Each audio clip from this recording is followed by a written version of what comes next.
Yo, what's up, world?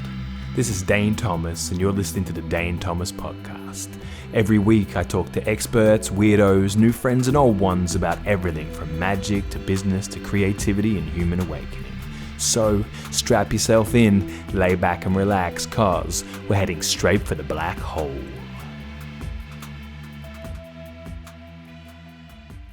I'm super stoked to do this. I feel like it's funny, man, like I was making lists of podcasts I wanted to do with people I wanted to do them with like fucking 4 or 5 years ago, you know? And I'd be like, podcasting, no, it seems like a hassle, and I know me, I'll do one and then I'll get bored. I don't want to go down that path, you know? But it was like, you know, various teachers and people with this quality or that quality. And as the Dark Wizard media thing is sort of taking shape, and it's just like, what am I doing? Why am I calling it that? What's my feeling here? And it's like, well, you know, and I've come from business, but it's really more like magic, creativity are the things that I'm most inspired by, and sort of entrepreneurship is a sort of secondary to those, but when it's done well, for me, it can borrow from those, and spirituality is great, but it's really the more true to myself I get, the more I'm like, well, magic's the fucking coolest thing that I'm interested in, and creativity is the other thing that I'm the most interested in. And I'm talking about me, but I'm kind of building up to an introduction of you, you know, like you to me really represent a very magical person, and someone who really lives creativity deeply, you know, like if for people that of this audience, whoever this gets to, that might not know you, like I don't know, like your creative output is phenomenal to me. Like I've got multiple albums of yours on Spotify. I got a couple of your books laying around. I know you've got graphic novels out there. I've just watched you create different things for years, and particularly the things you create are so beautifully able to pull through like an otherworldliness and a magic. So the reason I wanted to get you and chat with you, for people of mine that don't know you, is like your fucking creative channel, you know, and also with your relationship to magic. Both of those have inspired me quite a lot to like lean in and go more down that path over time, even though we've only hung out a couple of times, you know. I'm like, you know, Caiseal's fucking magic, you know, you can be magic. And wow, thank you. Look, I'm really humbled by that, because I'd like to congratulate you on Dark Wizard Media and everything you're doing there, you know, because you're putting it out, and this sort of stuff has not been talked about in the mainstream, really. And I love that you're getting mainstream, and that's what you want to do, you know. I love that. It's very exciting, and I'm really grateful that you wanted to talk to me. Thank you very much. Great. And we'll just, you know, there's so many like for me, like the more temple and ritual stuff we're doing, like there's almost always one of your tracks is just finding its way onto the soundtrack for the evening, and people, what's that? I'm like, you might not know this song, it's this guy, you can check out this guy, you know. I stay pretty, so, you know, I see that with you as well. And I guess I'll just throw a few bits in there for people, like if they wanted to get into find your stuff, you know. I have sent a few people to the book What is Magic, you know, like that's a really, for me, I remember I'd come and done like Dreaming Deep, and we did Subsidial Magic in the day, and I got that book off you, and I came back home, and I was big into building the business at the time, but magic was always a thing that was there, and like I'd pick up hardcore old school ceremonial magic stuff that I now read and enjoy, but at the time I was like, I can't fucking read this, like what the hell's going on here, you know. and that book was such a simple but powerful gateway in for me of like, magic's about like bliss and like, you know, getting into states, you know, and if you're able to access certain states, cool things can happen. So maybe we could start there. Like I think your emphasis on bliss and sort of trance states is quite was quite informative for me. So maybe we could talk about some of that kind of stuff. Yeah, sure. Look, I was never interested in magic until I was in my early 20s. And I came across one of Austin Osman Spare's books, The Anathema of Zos. And it was incomprehensible to me. But I managed to, I was very lucky to run into Kenneth Grant. And he was a disciple of Spare's. And he explained a lot of it to me.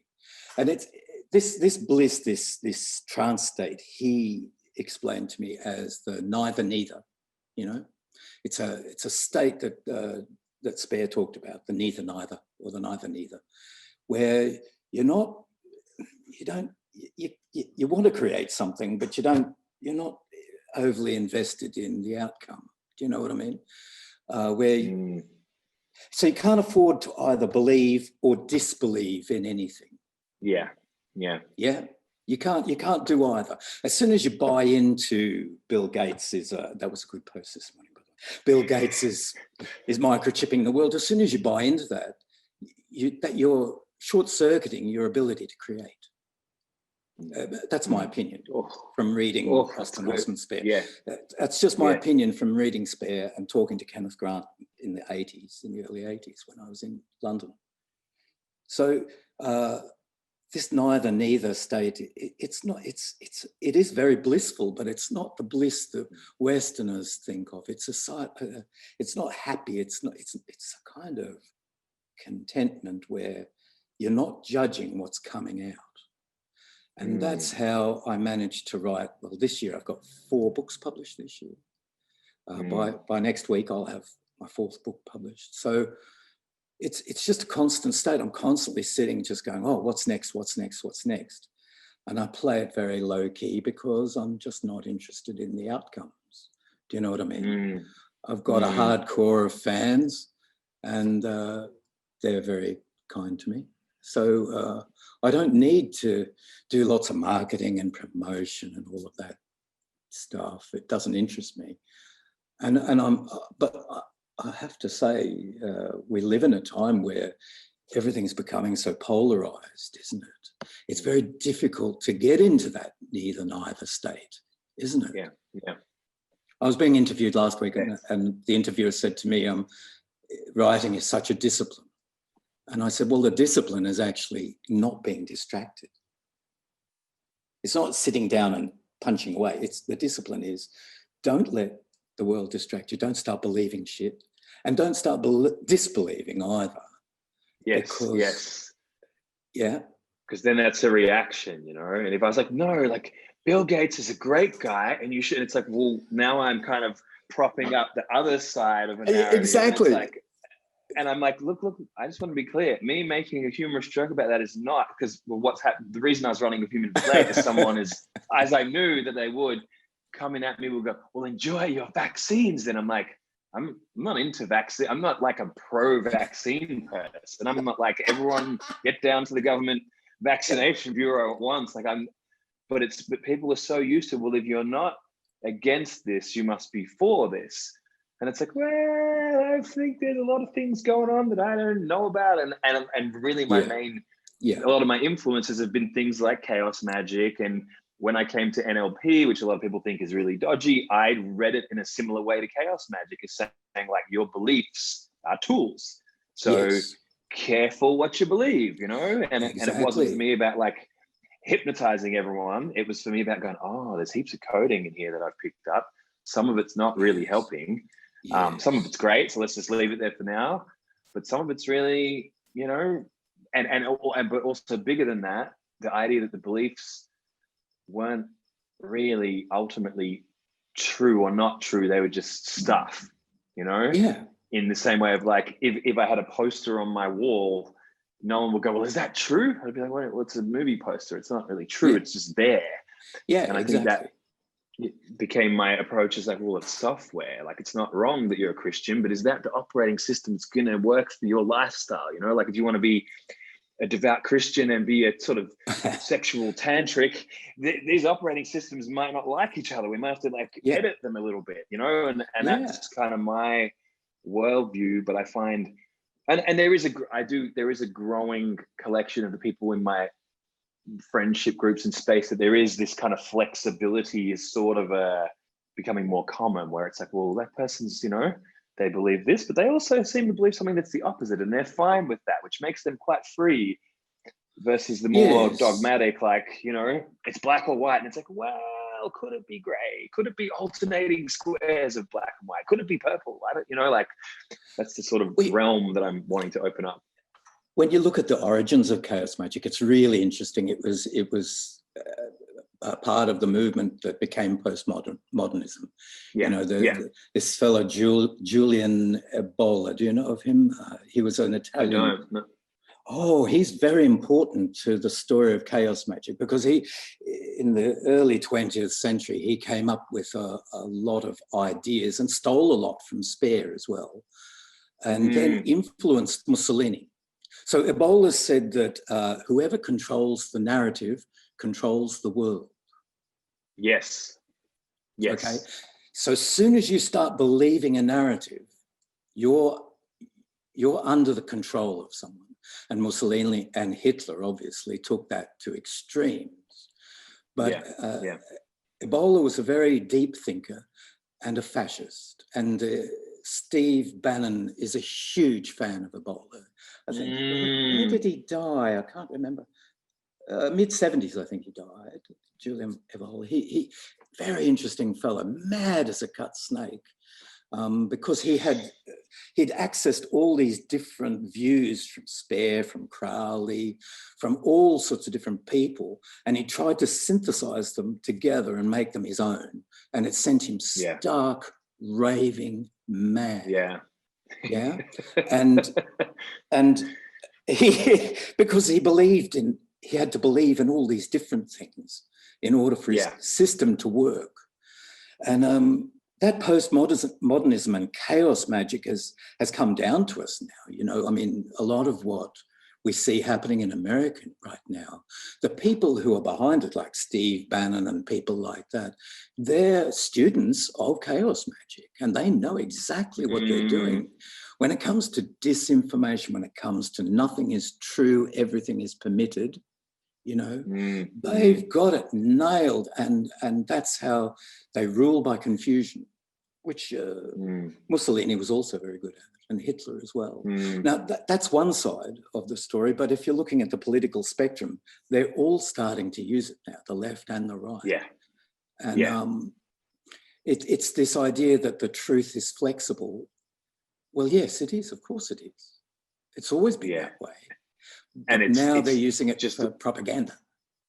Right. And so it's like, I don't know, this is my tendency to frame things positively, but it's almost like humans are maybe getting better at like story hacking, It's like, exactly. It's like, because it's interesting. Like I didn't come to chaos magic when it was new. I came to it maybe in the early mid-90s, but I was like a hip hop kid, which for me, punk was pretty postmodern, but hip hop was even more postmodern. We're going to sample, we're going to remix, we're going to steal electricity from the streetlights, we're going to mix like Blondie with some Jamaican music, and we're going to rap over the top. And it's like everything's come from somewhere else, but the end result is something brand new. And that spirit of hip hop, something about that as a kid for me was like, this is fucking amazing. You can just take a bit of that, but you put it over, it's James Brown, but it's only like 2 bars of James Brown with a bass line underneath, and then just talking over the top.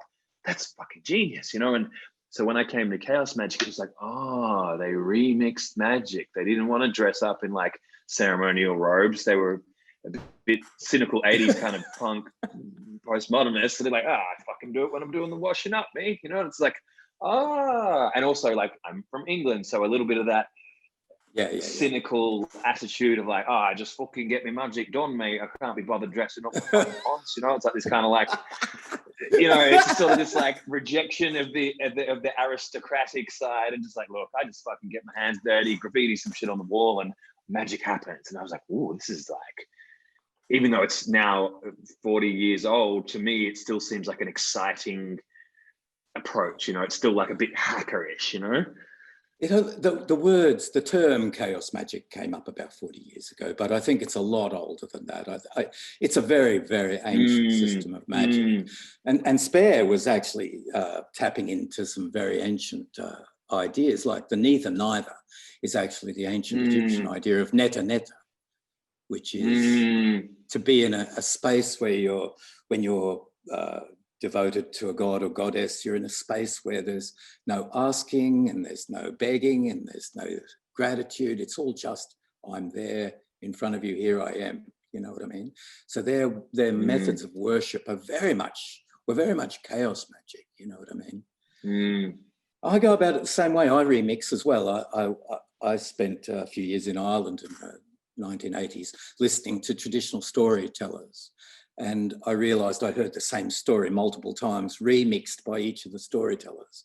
But yes, they all overlapped, and it was really interesting how they all related to one another. So that's what I do. I remix old stories. And the ancient Irish stories are very much about a different form of magic, because their worldview was that anything is possible. And the same with the Indigenous people of Australia. Anything is possible. And if you're in that mindset, you don't need to believe in anything. You don't need to disbelieve in anything. Your eyes are open for anything that can happen. And as Spare said, the hardest bit about magic isn't the doing of it, it's realising it's worked. It's recognising that you've actually achieved it, what you set out to do, because it'll come to you in a form that you don't expect or whatever. Yes.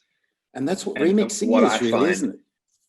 100%. And one of the things I find with this, I went hardcore down this sort of personal development journey, which I then was like, this is fucking magic. This is magical principles. It's just been packaged in an 80s Tony Robbins kind of version, but it's essentially, I kind of did personal development so hard that I kind of came out the other side and was like, so as within, so without, the whole world is mine. It's kind of the same stuff, but it's just a bit, but there was this piece of like, it's hard to acknowledge you've made a change because you've become the person that you needed to be to receive the thing. So now it seems normal.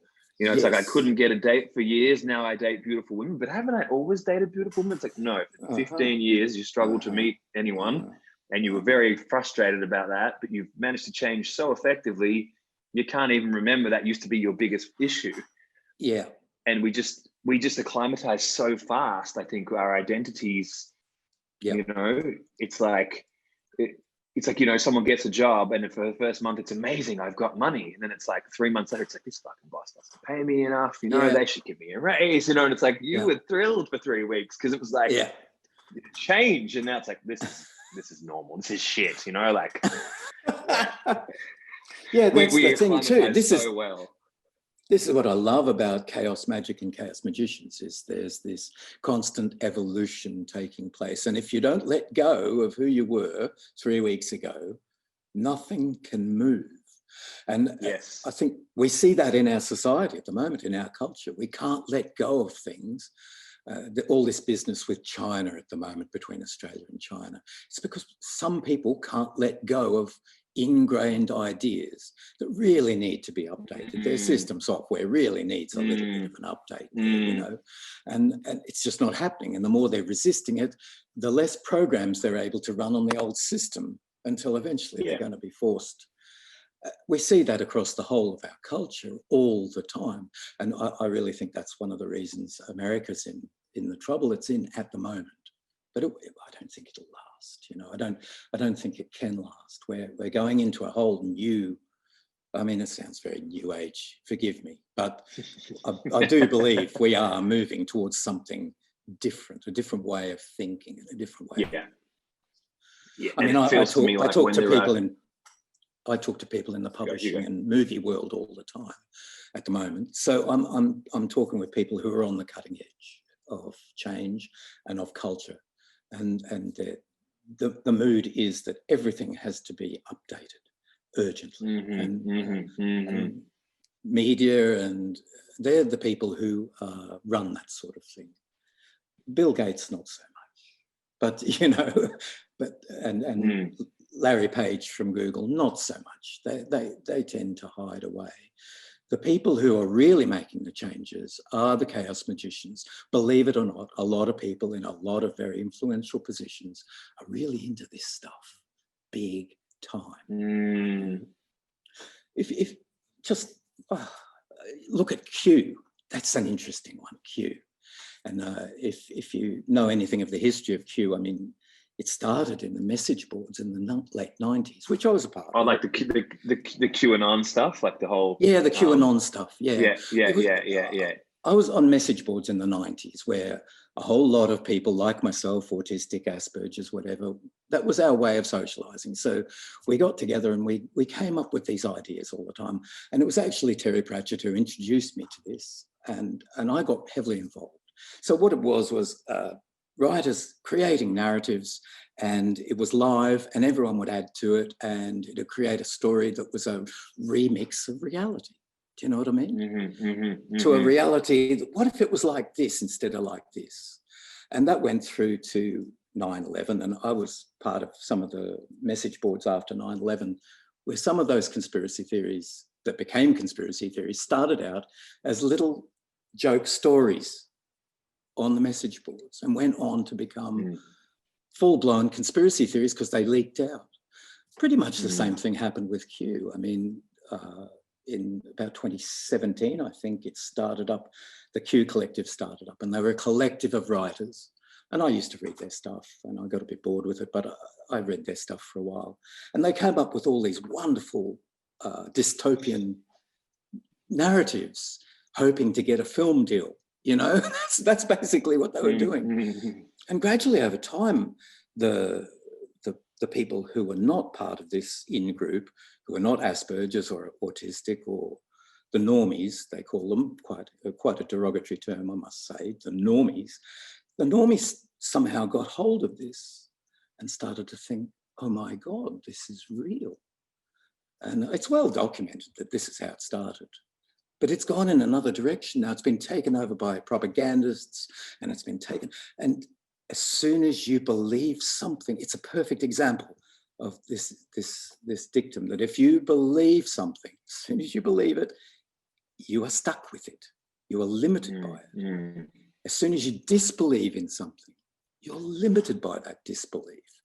If you engage with the world in that neither state as much as you can, you haven't got room for judgment. You haven't got room for black and white, up and down, right and wrong, which I think is having a very detrimental effect on the world at the moment.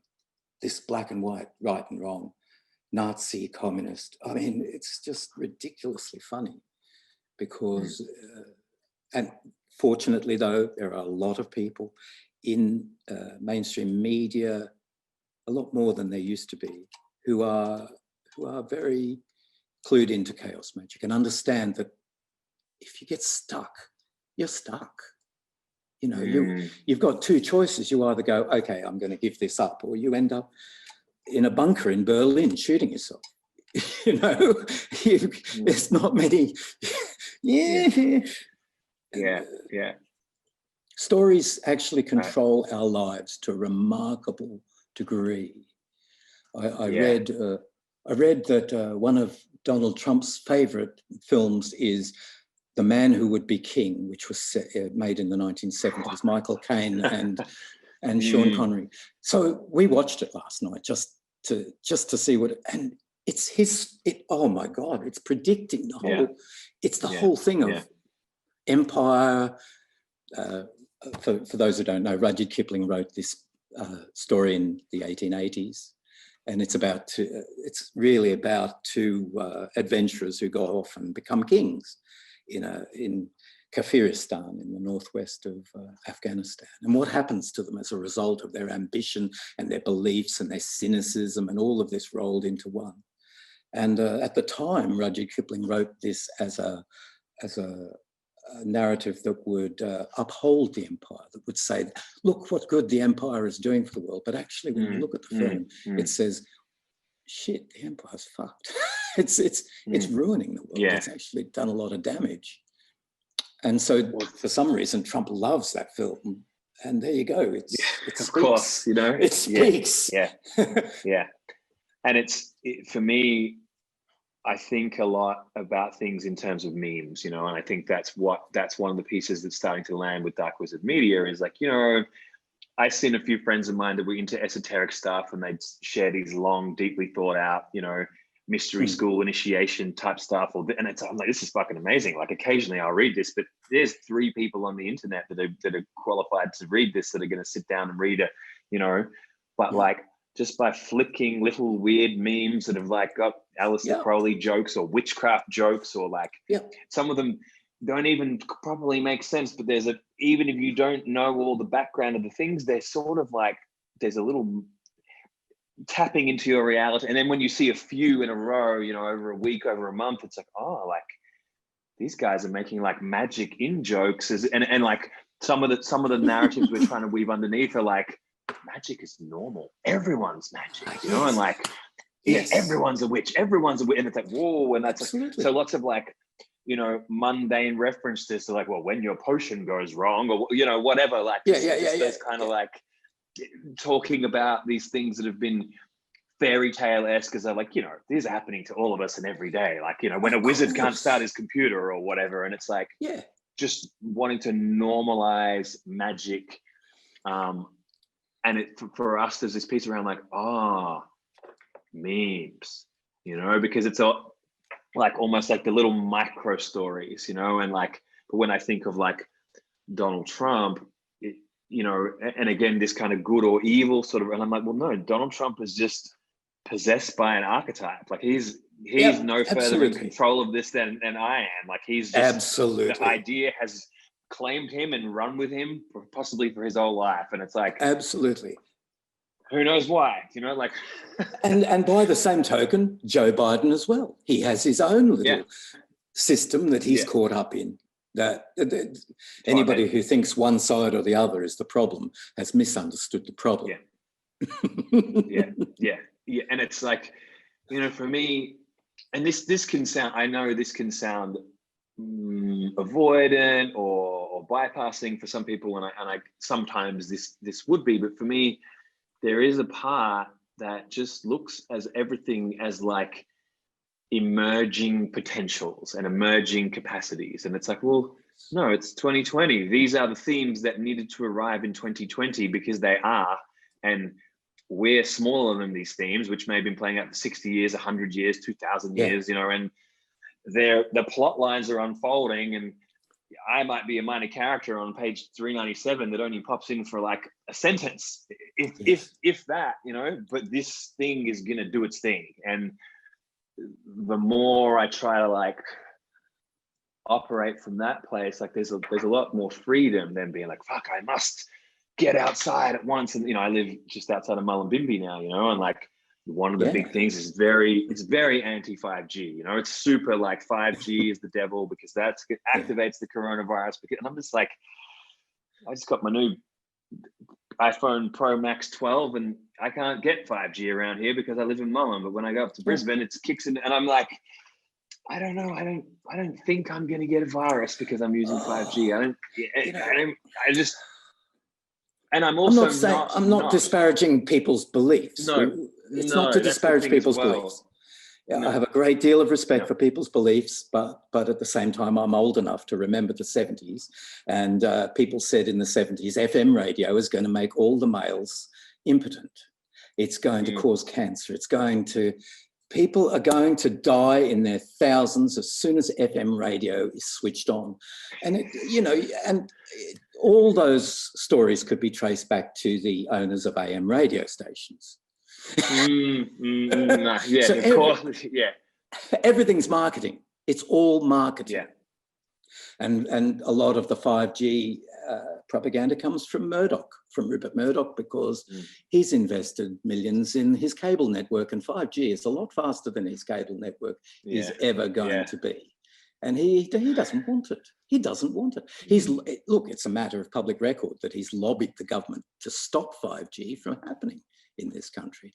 The reason because he cares about the babies, obviously. Obviously, he cares about the babies, Rupert. He's big on empathic. Yeah, it's so fascinating. Maybe we can pivot, because there's a lot of cool things I think I want to ask you about. Even though I reckon I'm having fun. Thank you. This is fun. This is fun. I'm so glad we're doing this. Definitely been on my shortlist for a while. I wonder if you'd be open to talking about maybe some of your creative processes, like the way that you create, and the way. All good. Excuse me, just a minute. I've got a postman. I deliver. It'll just be 1 minute. No worries. Sorry about that. It's all right. I have a friend that I interviewed earlier in the year, Nainisa Zizi. He's an African actor and super interesting guy. We talked about magic, like there's a lot of magic in his family tradition and so on. And then mid-interview, it was early morning in South Africa. I said, "Oh fuck, I forgot to put the bins out. 1 moment." And he's like running outside to put the bins out. I'm just like, hey, guess I'll just take it as it comes, And I was like, is this just an African thing, or is it just, and I was just like, it's a creative human thing. It just is what it is, But what I was going to say was, I'd love to talk a bit about your creative process or processes, or how you get into creative states, because, I'm a bit of a nerd for creative process. And I know that some of the things that you do are not what everyone sitting down to try to write a book or write a song might do. So I wonder if you'd be open to tapping in some of that stuff. Yeah, sure. I've always had a very powerful dream life. And I had a very difficult childhood. So I've got a certain amount of post-traumatic stress going on. And it's a blessing and a curse. It allows me to go into a very deep fugue state. It allows me to go to shut the world out and just go into a creative state where I don't hear or see anything. In fact, when I'm writing, as I have been the last few weeks full on, my partner Leia has to come in and feed me, or I'll just stay there for 14 hours. And my legs will be so sore. I've got a real risk of deep vein thrombosis here. I'm an old man. So I've always been able to do it. I can just switch the world off. And it's that switching of the world off that has meant that I can learn things very quickly. I can absorb a lot of stuff, and then I can rehash it. But it gets back to that neither that Austin Osman Spare spoke about. It's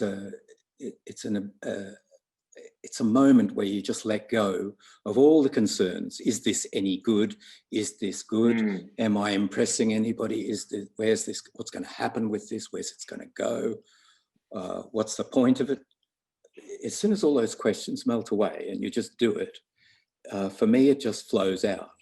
And I never make a plan for a novel. I don't write plans. I let it just come out. And the characters speak to me in a way and tell me what the story's about. I must be doing something right. I've had now 6 bestsellers. I've got one just heading to bestseller today, actually, The Circle and the Cross. It's on Kindle. It's just going to bestseller today, apparently. And so there's something about the way I tell stories that's different from the way the narratives that we're presented with in our culture now. So Roman and Greek society have had this idea that there had to be a beginning, a middle, and an end to everything. But you and I both know that's not how life works.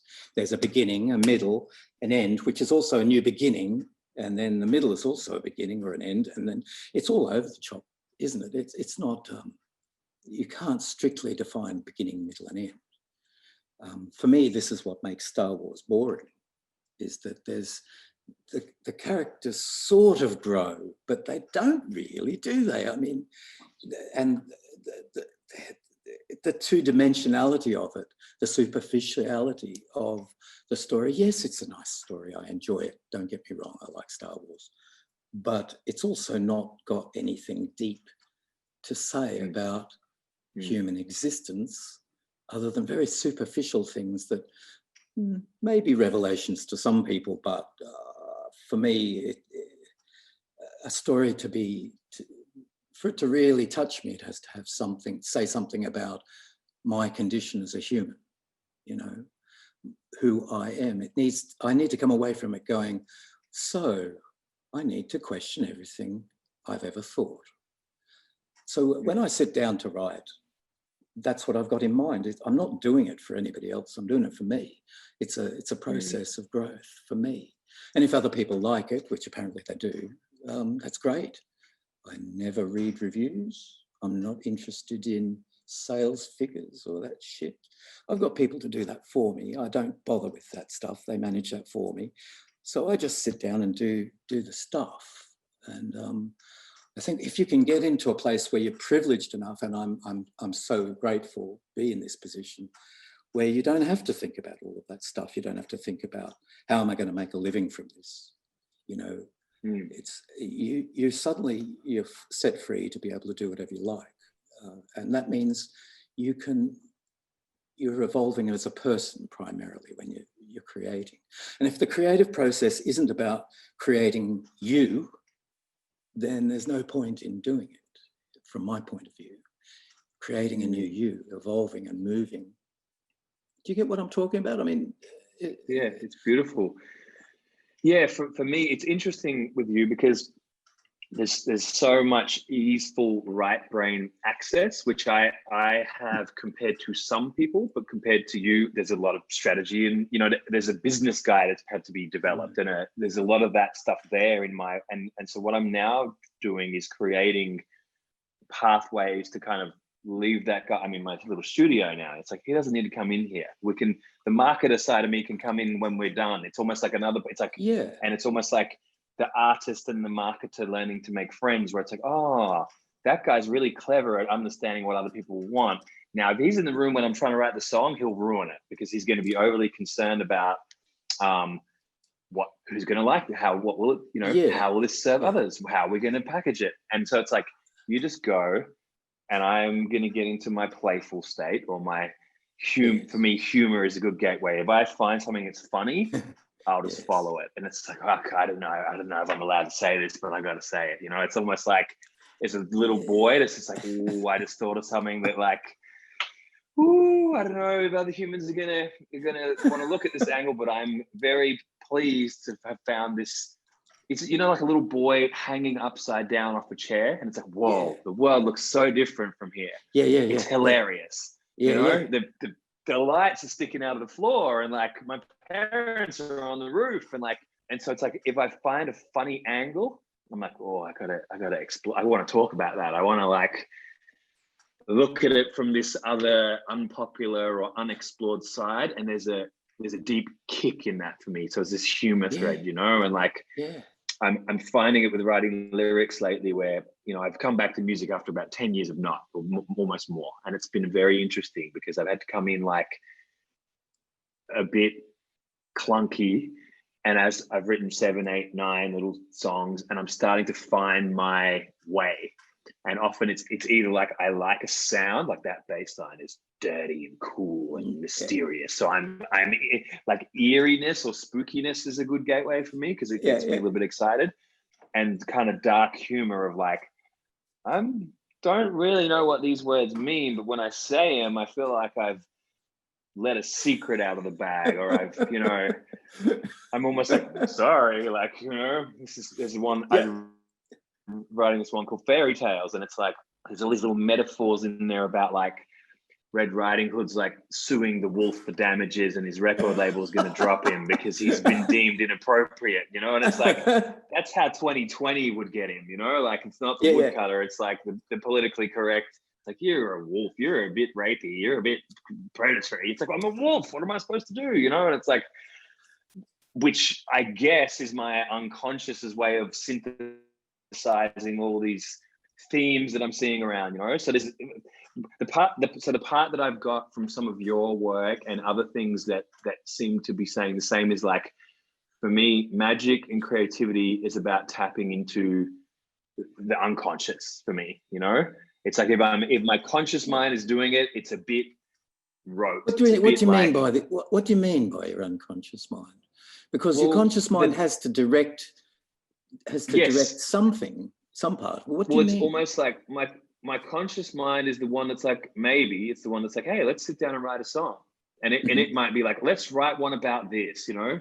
But if I just start humming a tune, it's like it's coming from a different part of me that my day-to-day brain doesn't really know about. It's like it's okay. This is my mystery school kind of teachers would. It's like I can pull something down from the consciousness, like I've got a map and we're going to write the story to the map.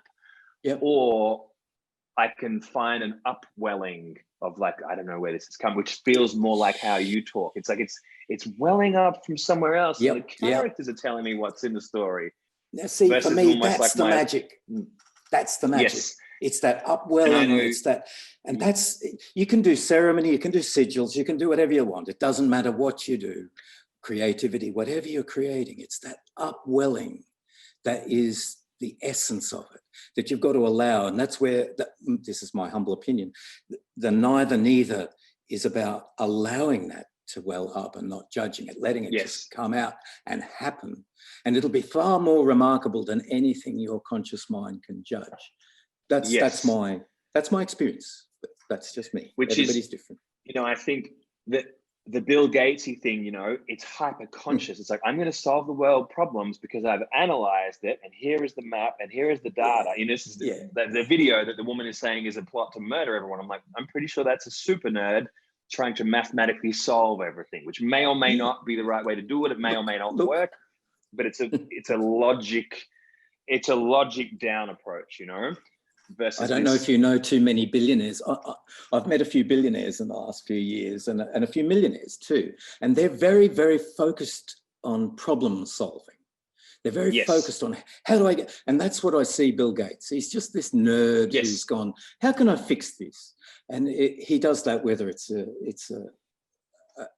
a bug in Microsoft Word or it's a bug in world food shortages. He'll try and fix bugs. He's got an obsession with fixing bugs. And I can see how people might interpret that in a sinister way.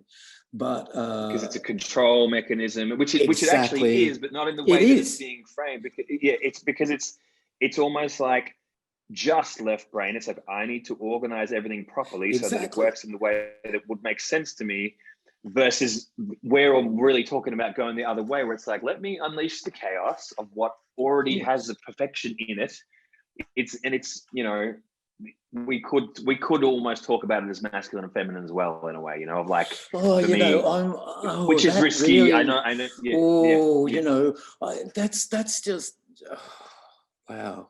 That's a whole rabbit hole we could go down, because that whole masculine, that's been such a convenient way of not facing the issues that are really going down in this world, you know.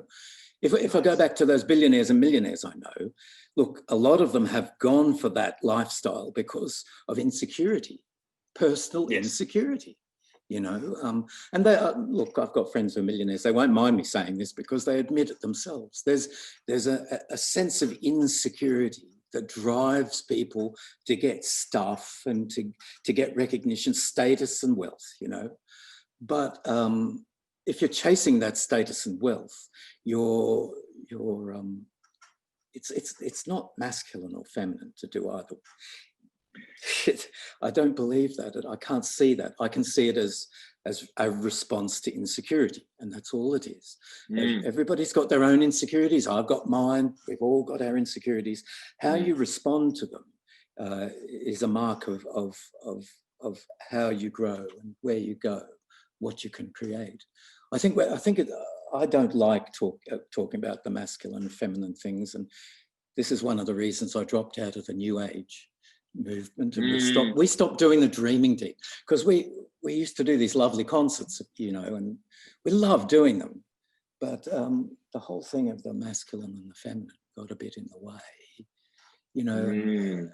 A lot of the New Age presumptions about what is right and wrong got in the way, and I'm not a real fan of that way of looking at the world. But that's just me. I don't know. What do you think? I mean, I think I get the sense you feel a bit the same way. I've come through a journey of finding the masculine and feminine really useful parts for me until they weren't, if that makes sense. It's almost as a 25-year-old, it was like, I'm a man, I got to find my purpose, I'm going to do my David data, and it definitely helped me grow in terms of strengthening purpose, direction, intention, yada yada. And then I got to a place of like, well, I'm still unfulfilled in various ways. It's like, well, I found the feminine, which was in the connection, vibration, feeling, like allowing, dropping the structure and allowing things to flow, and then I kind of got into a world that was more about bringing the two together. And the more I witnessed the bringing the two together, the less the labels felt like they made sense. So it's almost like, it's a bit like that thing of like, I needed it until I didn't need it. And now, like, I made a joke about that today, right? And I'm kind of parodying the kind of neo-tantra world, which has created me. So it's almost a little bit unfair in a way, because I've benefited from some of that work 10 to 5 years ago. And now I'm like, you don't need that shit, but it's because I came to a place where it's like, that, and also what I'm getting from the world with like non-binary people and a lot of the things that are changing is like those unquestioned categories of there are men and there are women and men are masculine and women are feminine. It's like that has been deconstructing itself for a while.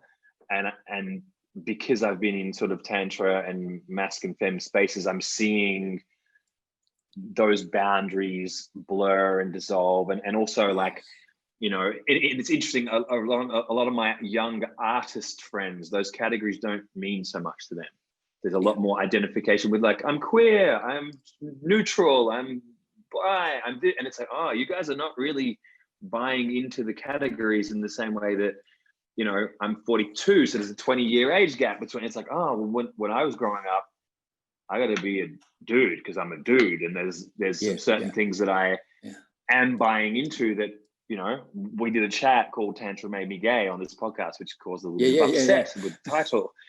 But partly it was my friend Paisley, who's going down his kind of queer artist journey, who's coming into and saying to me and my friend Tyron, well, how come you guys will experiment with men in a tantric or temple space, but you would never say that you're gay? And we're like, because we're like straight men, and and he's like, yeah, but you're kind of blurring the boundaries sometimes. And it's like, why aren't you like in this category? And it was been an interesting inquiry, because it's basically what I'm hearing across many walks of life is that the categories of black, white, left, right, up, down, masculine, feminine are less solid than the traditional constructs have held us to believe, and I feel like this is maybe the polarity in America that's going on. It's like, these polarities, they're going to smash each other until one day it's like, they're not really separate, like when two galaxies come together, it's a bit of a mess to begin with, but eventually, and I really think it's the definitions, that it's all these definitions that we cling to for a sense of security, for a sense of safety in a way. And I can understand why people cling to their definitions. I'm not disparaging any of that. It's just that you do get to a point where you realize that the more definitions you place on yourself, the more limited you are in what you can create and what you can, and what magic you can achieve in the world, what you can do in the world. So if you say, the only way to get published is, first of all, I've got to go to university and study English, and then I've got to find myself an agent, then I've got to get a book published, and then I've got to go through all of that. There's a whole lot of stages that happen. Well, that's just not true. I failed English at school. I've written 20 books, and I've got, as I said, 6 bestsellers now. And so there are no hard and fast rules about how you can go about creating anything you want. Anything you want to create, anything. And I really mean that. When this stuff works, sigil magic works, ceremonial magic works. Yes, they all work, but you have to be in that state where you don't care if it doesn't work. And that's when it works. Do you know what I mean? You've got to be in that state where the definitions don't hold you back so much that you go, oh, well, according to my definition, this can't work. You've got to go, well, actually, I don't care if it doesn't work. Let's see what happens. And that's when the magic happens. That's when the magic really happens, in my experience anyway. That is such a good piece, you know, like there was a point, you know, I had a music career for a while in my sort of 20s, and it was a partially ecstatic, partially frustrated music career, because a lot of my desires for recognition and fame and being someone would be playing out. And when I'd hang out with a certain friend, we wouldn't care about that, and we'd make up ludicrous, cool, fun things, and they'd be awesome because we didn't give a shit. But when I was in my own sort of 25-year-old plotting and scheming how I was going to become, you know, whether it's the guy the girls all liked, or I was going to get the money, or I'd be the best guy in the Australian scene, or whatever it was, you know. And I'd listen to sort of artists that were really up there, and they'd never be talking about that. They'd be like, you know, I just love playing guitar, really. I'm fortunate that all this has happened, but I just always wanted to play guitar. And I was like, fuck you, you must have strategized this thing. And then gradually over time, I guess as my heart opened more as a person in my 30s and 40s, it's like, it was the people that were loving it the most that, because I had some really wonderful experiences, because part of me would be in that state of creativity quite often. And then it's almost like the anxious ego of I've got to get somewhere would also be doing its little operations, and those two sides would almost be fighting. But a lot of the people that I envied back then, I later met and was like, oh, these guys just love the art. They just want to make their cool stuff. And that almost had sunk in for me in the time that I wasn't identifying as an artist. So now I'm coming back. It's like, cool. What's the cool, weird things that kind of turn me on, basically? And it's like, that's what I'm sort of following more. And but I love early 80s, that in the message early from you. 80s. I lived in England in the early 80s for a short while, and I was very lucky. By chance, I got to work in the green room at Glastonbury at the festival each year, and I met all the famous musicians, and I ended up working for a couple of them, you know, as a sort of a minder. And the really, really successful ones, whose names I will not drop right now, but the most successful ones were the ones who just didn't care about the fame at all, or the money. They just, wow, this is cool. I get to do this every day. I get to play guitar every day. I get to dress in nice suits and pretend that I could be any gender I feel like, any day I want, and I can do whatever I'm free. And that's all they cared about. It wasn't a driving ambition to become famous. It wasn't a driving ambition to please an audience. The really successful ones, the most successful ones, didn't give a shit about that sort of stuff. They were just like, wow, I feel like dressing like a woman today. And so he would. And nobody would bat an eyelid, because he was who he was. He could do whatever he liked. He was like, oh, wow, he's courageous, but oh, wow, I wish I could do that, people would say. Well, the truth is he was like that before he became famous. Yes. He was like that before he became successful. I think about it sometimes as well as like society can handle that in an artist. It's like, oh yeah, but he's an artist. So look at him. He's on stage being super crazy and out there. You know, it's almost like that's a category that the culture can handle it from, you know, whereas it's like, well, the CEO of the company, and maybe that's changing as well, but I feel like that's because of all these definitions of what success is. Success, status and wealth. Success is status and wealth. And really, if you really wanted to be devoted to creativity, you can't be interested in those things, because they will get in the way of your creativity. They'll get in the way of the magic. Status and wealth are side effects from what you do. They're almost accidental. If you're aiming for those things, you're not gonna be. Your work isn't going to have a long shelf life. It's just going to be one-hit wonder stuff at best, you know. And And that's where our society has things a little bit askew. I think the definitions of success are very narrow, aren't they? So, you know, I know a lot of successful people who aren't very wealthy. I know a lot of successful people who haven't got a lot of status. And I know a lot of successful people who don't care about those things but have them. And they're the happiest people. They're the ones who keep creating. They're the ones who don't get to a point where they go, oh shit, what am I going to do next? What's my audience want? Yes. There's never that. Yeah. And that's a really magical place to be in. I think it's a very important thing. But our culture's, you've got to be working a straight job or wearing yourself out, busy all the time to prove that you're a success. Well, you know, I work a 12 to 14 hour day, but I don't sweat it because I love it. I love what I do, you know. I love what I do. So it's not like I hate my boss, because I'd be in trouble. Yeah. Look at him in the mirror every morning, don't I? So it's hard to put in words. I don't usually talk to people about this because it's such a part of who I am that I just don't care what people think about me. And I know that there's going to be people who don't like my work, who are going to hate my work, or are going to hate me for whatever reasons. But I don't care. I just, what does it matter? It doesn't, does it, really, in the long run?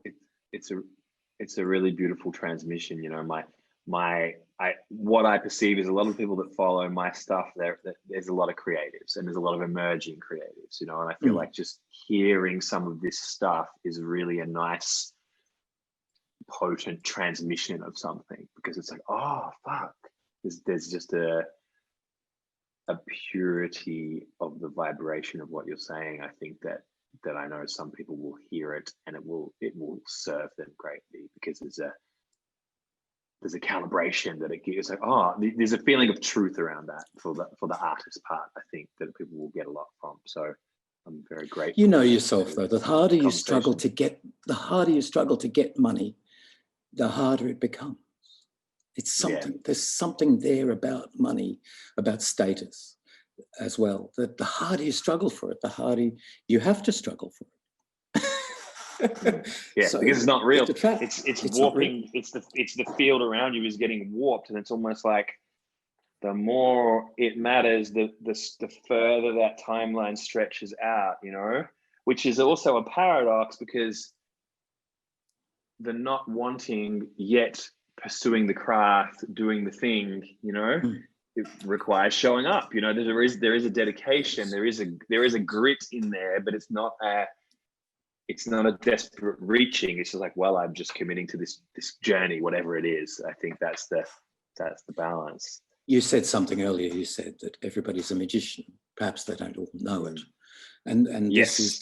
This is what we're doing all the time. We're working on the magical spell that is our lives. And the moment it's true, isn't it? It's yeah.